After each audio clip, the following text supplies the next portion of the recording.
오늘도 말씀으로 기도하는 수요 말씀 기도에 나오신 성도님들 진심으로 축복하고 환영합니다. 우리 사랑하는 몸된 교회가 말씀으로 세워지는 교회 되기를 소망합니다. 사랑하는 교회가 사람의 방법이나 어떤 프로그램이 아니라 기도로 세워지는 교회가 되기를 간절히 소망합니다. 아무도 모르시겠지만 저희 청년부에서는 그래서 벌써 이렇게 기도하고 있습니다. 언젠가 하나님께서 우리에게 부흥을 주셔서 많은 사람들이 모였을 때 우리가 이거 해가지고 사람들이 왔다, 우리가 이렇게 해서 왔다가 아니라 그때 우리는 말씀과 기도로 이 부흥을 준비했다라고 우리 이렇게 당당하게 말할 수 있도록 우리 같이 말씀과 기도로 준비하자고 벌써 얘기하고 있거든요. 사랑하는 성도님도 말씀과 기도로 우리 동행교회가 흥하도록 함께 애써줄 줄 믿습니다. 우리가 그를 위해서 우리가 수요 말씀 기도회를 통해서 우리가 기도에 대해서 함께 살펴보는, 점검하는 시간을 가지고 있습니다. 예수님께서 이 땅에 오셨을 때 유대인들에게 기도는 이미 오랜 전통과 사회의 문화가 되어 있었습니다. 그래서 오늘 본문에도 나온 것처럼 회당과 큰 거리 어귀에서 이 기도하는 사람을 흔히 볼 수 있었습니다. 오늘은 우리 스마트폰이 문화가 되었잖아요. 길에서 뭘 볼 수 있습니까? 이렇게 스마트폰 보고 들고 가는 사람 볼 수 있잖아요. 유대 예수님이 오셨던 그 당시에는 이 기도가 얼마나 삶의 일부가 되고 문화가 되었는지 길 어귀에서 회당에서 기도하는 사람들을 볼 수 있었습니다. 그렇게 삶의 일부가 바로 기도였습니다. 근데 그럼에도 불구하고 제자들은 예수님께 무엇이라고 얘기합니까? 기도를 가르쳐 달라고 요청을 했습니다. 그리고 예수님은 그들에게 너희 많이 보지 않았냐, 너희 할머니 할아버지가 기도하지 않았냐 얘기하지 않고 예수님은 그들에게 기도를 가르쳐 주시며 이렇게 말씀하셨습니다. 너희는 그렇게 기도하지 말고 이렇게 기도하라. 여기서 포인트는 이렇게 기도하라 또 포인트지만 예수님께서 분명히 그렇게 기도하지 말라고 이야기하셨다는 것이 포인트입니다. 당시 제자들과 유대인들이 옳다고 여겼던 기도의 방식과 내용들을 본받지 말아야 할 것이라고 말씀하시고 예수님이 다시 그들에게 기도를 가르쳐 주셨습니다. 그래서 지난주 제가 이 동일한 본문으로 말씀을 전하면서 예수님께서 첫 번째로 기도의 가르침에 대해서 얘기하실 때 두 가지 요점을 말씀하셨다고 말씀드렸습니다. 첫 번째는 사람에게 보여지는 기도를 기도의 모범으로 삼지 말라는 것이었습니다. 사람에게 보이기 위해 기도하지도 말고 그렇게 눈에 보이는 그 사람들의 기도를 따라하지 말라고 이야기를 하셨습니다. 외식하는 자 또 바리새인의 기도는 당시 모두에게 모범이 되는 듯 했지만 예수님은 분명히 얘기합니다. 그렇게 기도하지 말아라 라고 이야기합니다. 사랑하는 성도 여러분, 우리의 신앙은 어느 일정 부분 보고 배울 수밖에 없습니다. 그냥 재밌는 걸 봤는데요, 어느 날 이제 저희 아가들을 키우다가 같이 기도하자고 하니까 아가가 몸을 이렇게 흔들면서 기도를 하는 거예요. 몸을. 아니 눈 감고 손 모으고 기도하는 거 가르쳤는데 할머니 권사님처럼, 죄송합니다 권사님들, 흔들면서 기도하는 줄 가르친 적이 없었거든요. 흔들면서 기도를 하더라고요. 우리의 신앙은 분명 보고 배우는 부분이 있습니다. 하지만 우리의 신앙은 보고 배움으로 시작될 수 있지만 반드시 기억하십시오. 반드시 말씀으로 보고 배우는 자리에 이르러야 합니다. 보고 배우는 것에 머물러서 안 되고 말씀으로 비추어 보고 배우는 자리에 이르러야 합니다. 그래서 예수님께서 어떻게 기도하라고 얘기하십니까? 바로 그것이 지난번에 살폈던 기도의 가르침의 두 번째 요점이었습니다. 우리 마태복음 6장 6절을 함께 읽었으면 좋겠습니다. 함께 읽습니다. 너희는 기도할 때에 내 골방에 들어가 문을 닫고 은밀한 중에 계신 내 아버지께 기도하라. 은밀한 중에 보시는 내 아버지께서 갚으시라. 바로 기도할 때 기도의 동기와 목적을 다른 것으로 삼지 않고 골방에 들어가, 어떤 특별한 목적이 없는 그 빈방에 들어가 은밀한 중에 계신 하나님 아버지께 기도하라고 이야기합니다. 필요한 것이 있죠. 해결돼야 되는 답답한 문제들이 있죠. 그럼에도 첫 번째 기도의 동기와 목적은 은밀한 중에 계신 하나님 아버지이십니다. 왜 그렇습니까? 만약에 이것이 우리의 첫 번째 기도의 목적이 되지 않으면 인생에 문제가 없을 때, 기도할 나쁜 말로 거리가 없을 때 하나님을 찾지 않게 되기 때문입니다. 바로 하나님 아버지의 관계가 기도의 첫 번째 목적이고, 기도, 즉 우리의 영적인 대화의 첫 번째 이유가 되어야 합니다. 사랑하는 성도 여러분, 우리의 기도, 나의 기도에 있어서 한번 우리가 돌아보았으면 좋겠습니다. 우리가 점검해야 될 부분은 무엇이고 새롭게 배워야 할 것은 무엇인지를 좀 생각해 보았으면 좋겠습니다. 제가 지금 지난 설교의 리뷰로 시작하는 이유는 그만큼 기도가 너무 중요하기 때문입니다. 왜냐하면 기도로 교회가 세워지고 기도가 없는 교회는 망하기 때문입니다. 오늘 우리가 말씀을 통해 다시 한번 우리의 기도, 나의 기도가 더욱 성경적인 기도가 되고 또 말씀으로 기도하는 동행교회가 되기를 우리가 소망하며 함께 말씀을 살펴보도록 하겠습니다.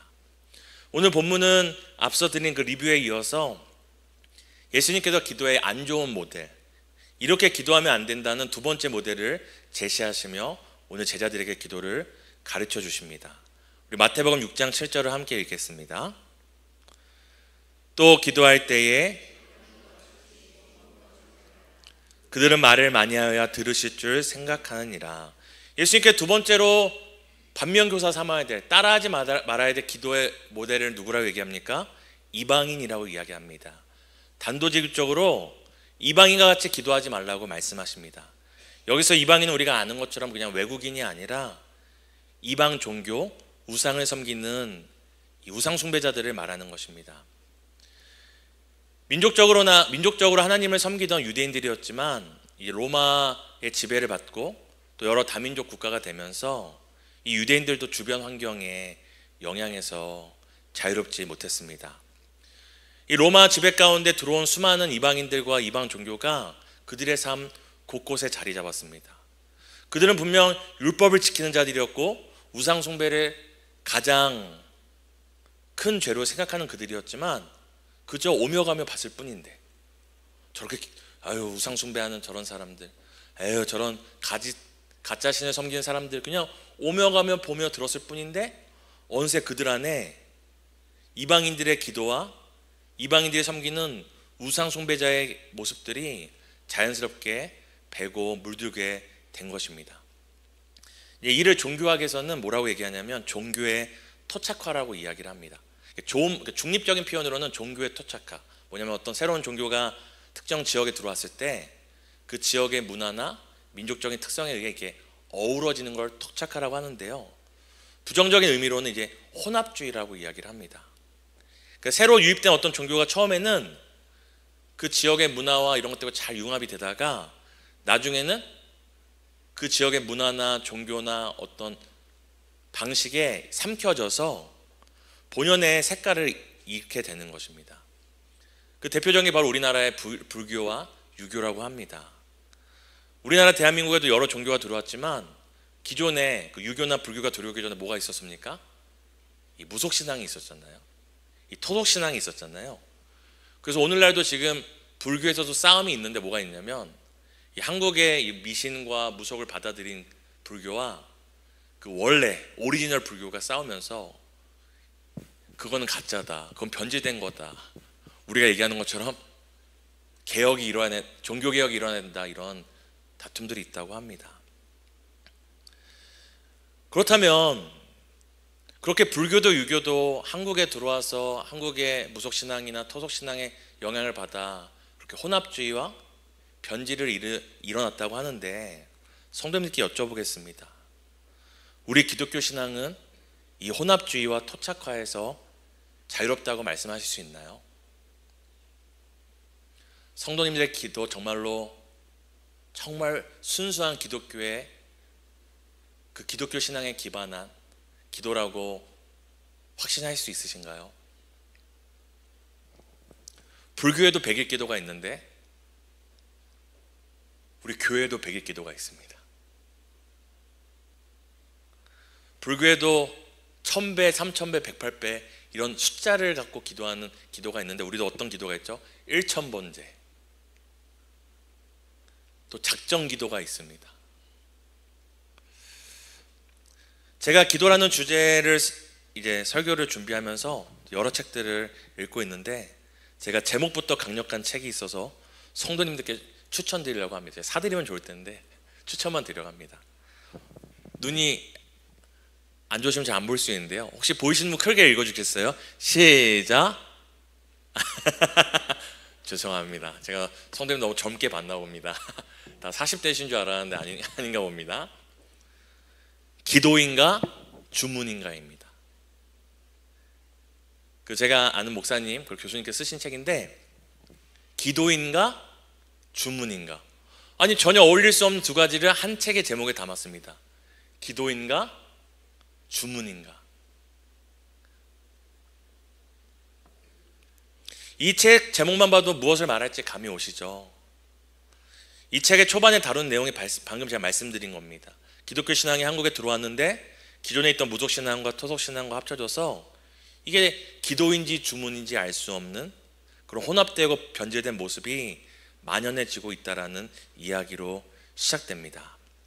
그래서 성도님들, 저는 꼭 이 책이 아니더라도 우리는 언제까지 주일학교인지 아십니까? 죽을 때까지 주일학교입니다. 우린 죽을 때까지 주의 말씀을 배우고 그 말씀에 거하기를 힘써야 되기 때문에 죽을 때까지 주일학교이기 때문에 제가 숙제로 내드리겠습니다. 꼭 읽어보시면 좋겠습니다. 예수님께서 이미 그들 안에 있던 종교 혼합주의를 경계하시며 직접적으로 이방인과 같이 기도하지 말라고 말씀하신 것처럼 오늘 예수님이 우리의 기도를 보실 때 우리를 향하여서 뭐라고 말씀하실지 생각해 봤으면 좋겠습니다. 사무엘아, 잘 기도하고 있다. 사무엘아, 그렇게 기도하는 것 같다 말씀하셨지? 사무엘아, 이방인과 같이 기도하면 안 된다. 사무엘아, 이방인과 같이 중언부언하며 기도해서 안 된다 말씀하셨지? 우리가 말씀에 비답해 우리 자신을 돌아봤으면 좋겠습니다. 그렇다면 이방인과 같이 기도한다는 구체적인 그 모습은 어떤 것일까요? 우리가 두 가지를 살펴보려고 하는데요. 첫 번째는 바로 중언부언 기도하는 것입니다. 우리가 다시 한번 6장 7절을 읽었으면 좋겠습니다. 함께 읽습니다. 기도할 때에 이방인과 같이 중언부언하지 말라. 이방인이 우상숭배자의 기도의 첫 번째 특징은 무엇이었냐면 중언부언 기도하는 것이었습니다. 이 중언부언을 제가 사전적으로 찾아봤는데요. 이 중언부언이라는 뜻은 다음 보여주시겠어요? 네. 헬라어로도 바탈로게오라고 얘기를 하고요. 영어로는 이제 babble 또는 use many words, 그러니까 많은 단어를 쓴다. 그리고 왁자지껄, 횡설수설, 쓸데없는 말을 한다는 의미를 가지고 있습니다.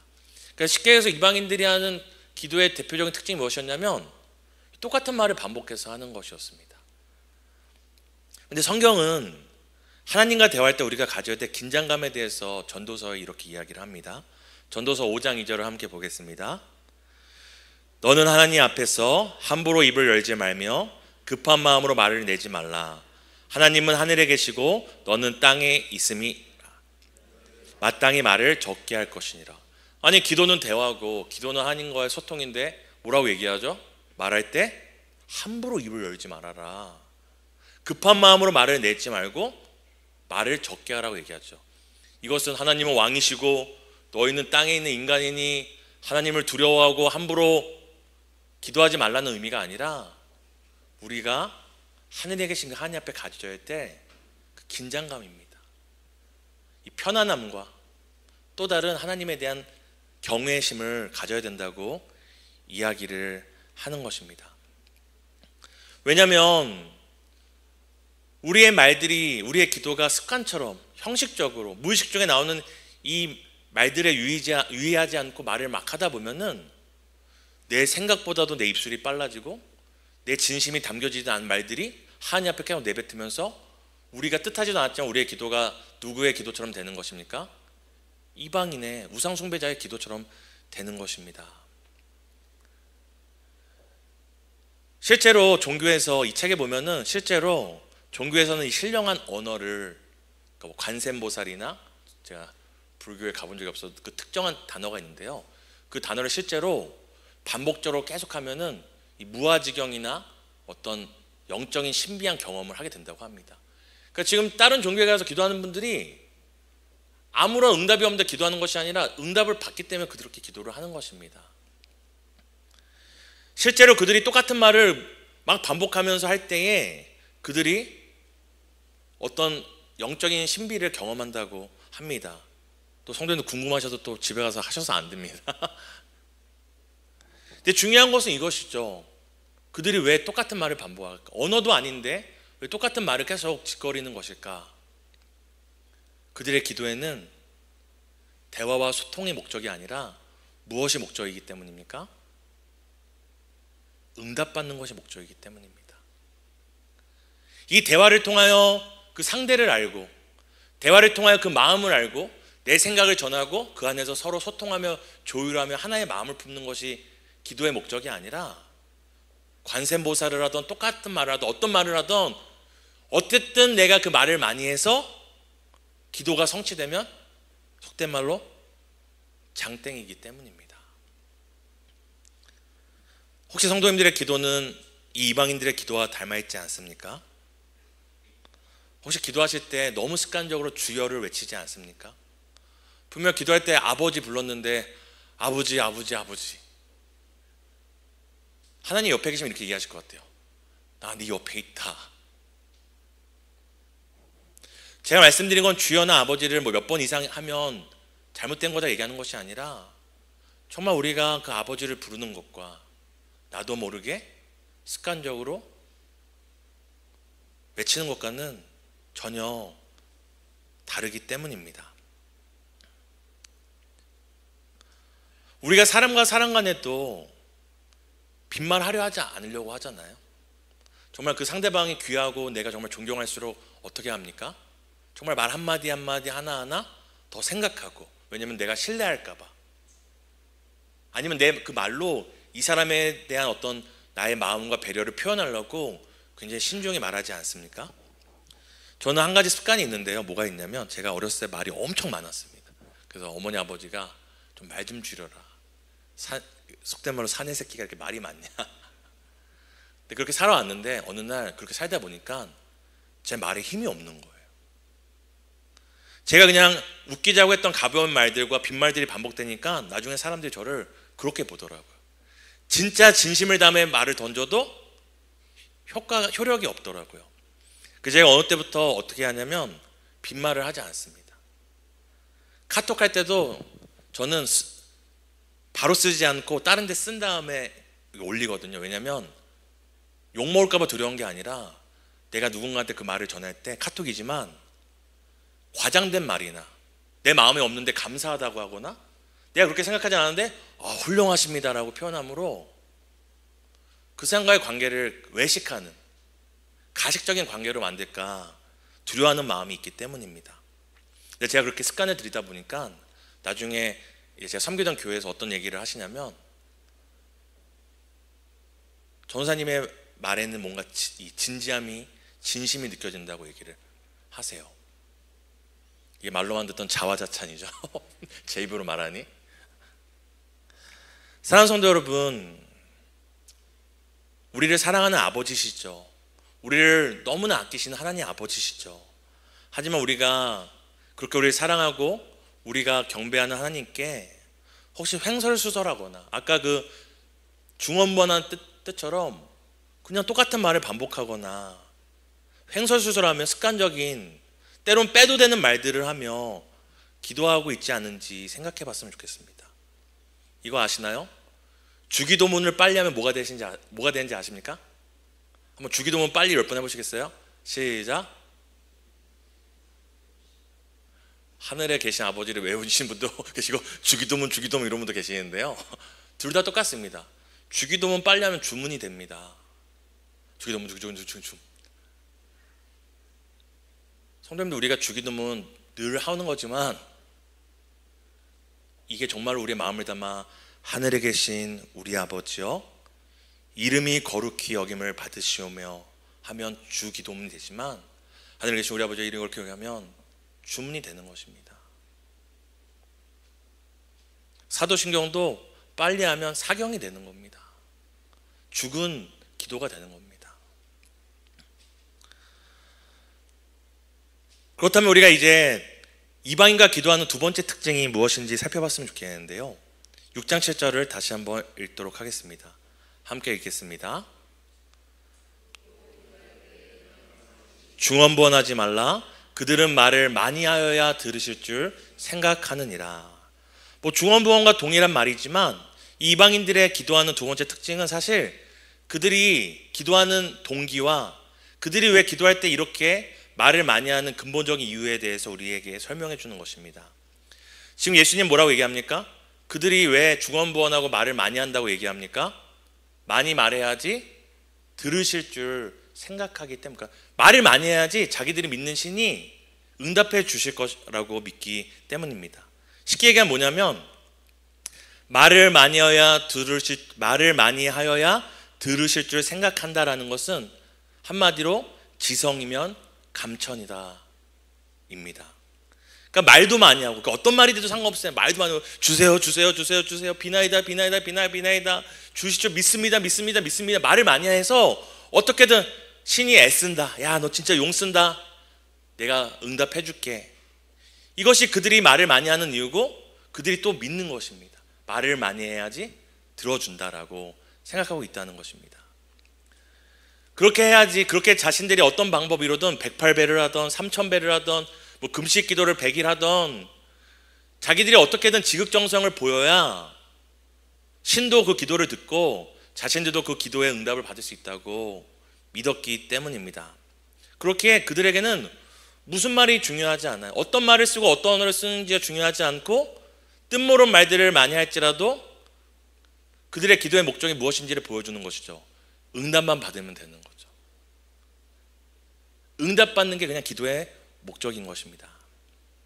문제 해결, 소원 성취가 그들의 기도의 목적이기 때문에 말을 천천히 하며 한마디 한마디를 생각하며 나의 기도의 대상이신 그 하나님을 바라보며 배려하며 존경하며 내뱉는 말이 아니라 그냥 일단 내뱉고 오랜 시간 쉬지 않고 기도하는 것이 그들의 수단과 방법이 된 것입니다.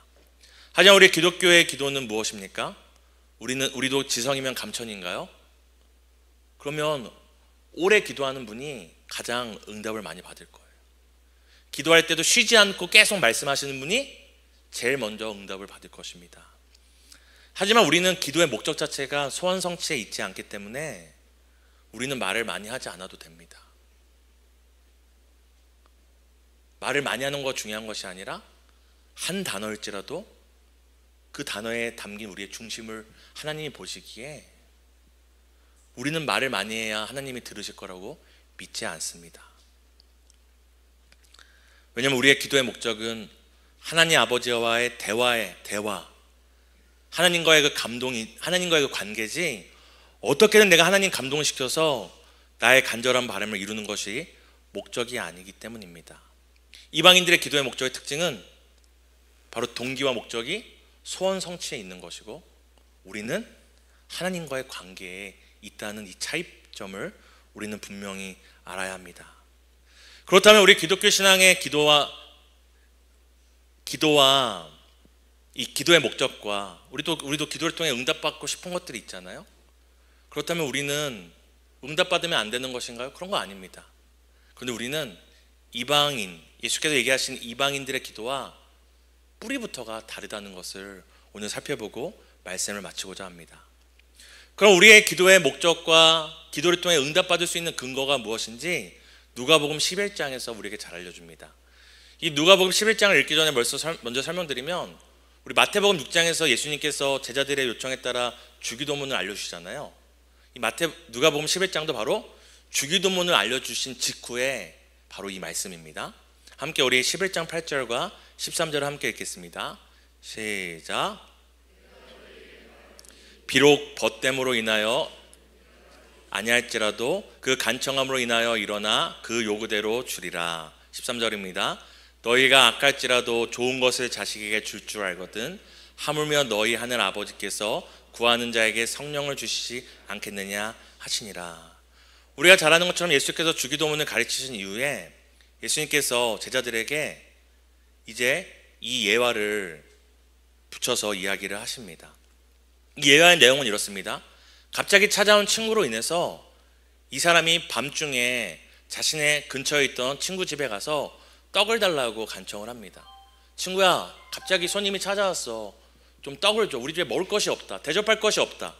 처음에 이 친구가 야, 지금 밤이 몇 시인데 떡을 달라는 거야. 가 하다가 나중에 떡을 줍니다. 근데 성경이 11장 8절에 이렇게 얘기하죠. 친구여서 준 게 아니라 뭐 때문에 줬다고 얘기합니까? 파란색 읽어볼까요? 시작. 그러니까 벗 때문으로 인하여서는 일어나 주지 않을지라도 간청했기 때문에 줬다고 얘기하죠. 우리가 이걸 잘못 해석하면 어떻게 되냐면 우리가 하나님께도 간청하면 하나님이 들어주시겠구나, 하나님께 매달리면 응답하시겠구나 생각할 수 있지만, 바로 이 친구에게 간청함으로 떡을 얻은 이 사람과 예수님이 누구를 비교하냐면 11장 13절입니다. 다시 한번 읽겠습니다. 시작. 너희가 악할지라도 좋은 것을 자식에게 줄 줄 알거든 하물며 너희 하늘 아버지께서 구하는 자에게 성령을 주시지 않겠느냐. 앞에 친구, 간청해서 떡을 얻은 사람과 뒤에 누구를 비교하냐면 하늘에 계신 아버지를 비교합니다. 그러니까 앞에 있던 친구는 떡을 줬던 이유가 무엇이죠? 친구라서? 아니, 친구하면 안 주는데 간청하니까 줬죠. 근데 하늘 아버지께서 구하는 자에게 주시는 이유가 뭐라고 얘기합니까? 아버지이기 때문입니다. 악할지라도 좋은 것을 자식에게 주는 것처럼 하늘 아버지께서 구하는 자에게 좋은 것을 주시지 않겠느냐, 성령을 주시지 않겠느냐 하는 거죠. 이게 바로 이방인의 기도와 우리의 기도의 차이점인 거죠. 우리는 간청으로 뭘 얻어내는 게 기도가 아니라 아버지께 하는 것이 기도고, 이방인의 기도는 어떻게든 매달려서 얻어내는 게 기도의 응답이지만 우리가 응답받을 수 있는 근거는 무엇입니까? 매달렸기 때문입니까? 아버지께서 자녀에게 주는 것이죠. 바로 간청이 아니라 아버지와 자녀라는 그 관계, 그 부모에게 지극정성을 다했기 때문에 응답해 주는 것이 아니라 우리가 하나님의 자녀이기 때문에 응답해 주시는 것입니다. 그러면 우리가 기도를 오래 하지 않거나 기도 가운데 쉬지 않고 말을 하지 않아도 우리가 때때로 너무 일상 가운데 바빠서 버스를 타면서 하나님 도와주세요, 설거지하다가 아버지 너무 힘듭니다, 이 말 한마디 가운데서도 하나님께서 들으시고 응답하시는 그 근거가 여기에 있다고 성경은 얘기합니다. 말을 많이 하지 않아도, 중언부언하지 않아도, 우리가 지성과 정성을 들이지 않아도 하나님이 우리의 기도를 들으시고 응답하신 이유가 무엇이라고 얘기합니까? 아버지이시기 때문이라고 이야기를 합니다. 이것이 바로 이방인과 하나님의 자녀된 우리의 기도의 차이입니다. 사랑하는 성도 여러분, 우리는 날마다 기도할 때마다 확신을 갖고 기도해야 됩니다. 나에게 반드시 응답하실 것이고 내 기도를 듣고 계시다라는 확신을 갖고 기도해야 됩니다. 그것은 내가 매달리면 응답하실 것 때문이 아니라 내가 기도하는 그분이 나의 아버지이시기 때문입니다. 악한 자도 자식에게 좋은 것을 주시는데 그 아들도 아끼지 않고 우리에게 주신 하나님 아버지께서 우리의 기도에 응답하지 않으시겠습니까? 우리의 기도를 외면하시겠습니까? 사랑하는 성도 여러분, 오늘 아버지께 기도하는 시간이 되기를 바랍니다. 오늘 하나님 아버지께 기도하는 시간이 되기를 바랍니다. 많은 말들을 하다가, 너무 많은 기도의 제목들을 나열하다가 응답받는 거에 집중하다 하나님이 나의 아버지 되심을 놓치지 않는 시간 되기를 예수님의 이름으로 축복합니다.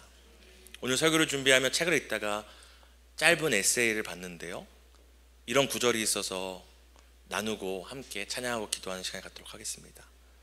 그 에세이의 내용은 이렇습니다. 나이가 들어 이 죽음 앞에 자꾸만 다가오는 그 죽음의 날들에 두려워하는 친구에게 한 목사님이 편지를 쓰신 글 중에 하나입니다. 근데 그때 이 목사님 그 친구에게 하는 말이 무엇이냐면 굉장히 한 문장이거든요. 믿음이란 그분을 보는 것이네. 믿음이란 그분을 보는 것이네. 믿음으로 기도한다는 것은 내 기도가 응답될 것, 내 기도가 이루어질 것을 바라보는 것이 아니라 믿음으로 기도한다는 것은 예수님을 바라보며 기도하는 것입니다. 믿음으로 기도한다는 것은 하나님 아버지를 바라보며 기도하는 것을 바로 믿음으로 기도한다고 말하는 것입니다. 과연 이걸 하나님께서 들어주실 수 있으실까? 해결해 주실 수가 있으실까라고 집중하는 것이 믿음으로 하는 기도가 아니라, 하나님은 내 아버지다, 하나님은 무에서 유를 만드실 수 있고 원인이 없어도 결과를 만들어낼 수 있는, 우리가 가장 죄인 되었을 때 나를 살리신 하나님이시다를 보며 기도하는 것이 바로 믿음으로 기도하는 시간입니다. 이 시간 함께 우리가 찬양하고 기도할 때에 우리가 믿음으로 기도하는 시간 되었으면 좋겠습니다.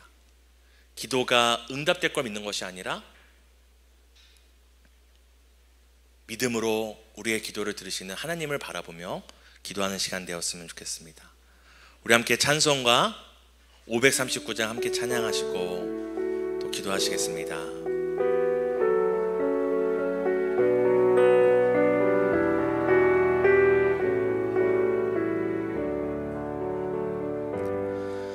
너 예수께 조용히 나가 내 모든 짐 내려놓고 주 십자가 사랑을 믿어 죄사함을 너 받으라. 이것이 바로 기도입니다. 주 예수께 조용히 나가 내 마음을 쏟아 놓으라. 늘 은밀히 보시는 주님 그 은혜를 베푸시리. 주 예수의 은혜를 입어 내 슬픔이 없어지리. 내 이웃을 늘 사랑하여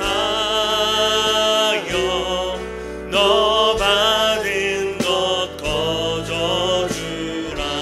주 예수께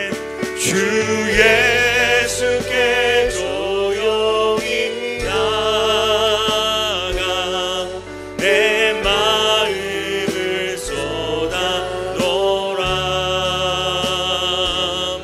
늘 은밀히 보시는 주님 그 은혜를 베푸시. 주 예수를 친구로 삼아 주 예수를 친구로 삼아 늘 내 옆에 모시어라. 늘 내 옆에 모시어라. 그 영원한 생명새 물에 내 마름 못 죽이어라. 주 예수께 조용히 나가 내 마음을 쏟아놓으라. 은밀히 보시는 주님 그 은혜를 베푸시. 너 주님과 사귀어 살면 너 주님과 사귀어 살면 새 생명이 넘치리라.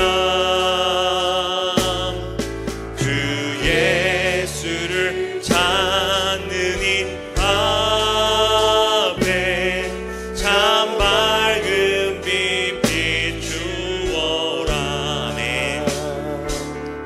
주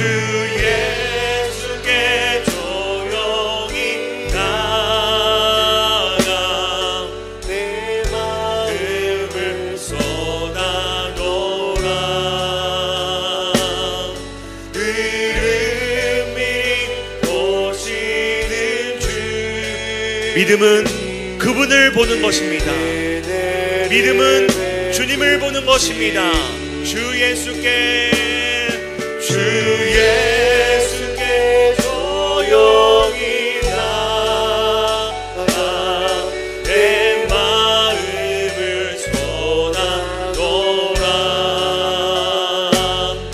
능히 보시는 주님 그 은혜를 능히 보시는 주님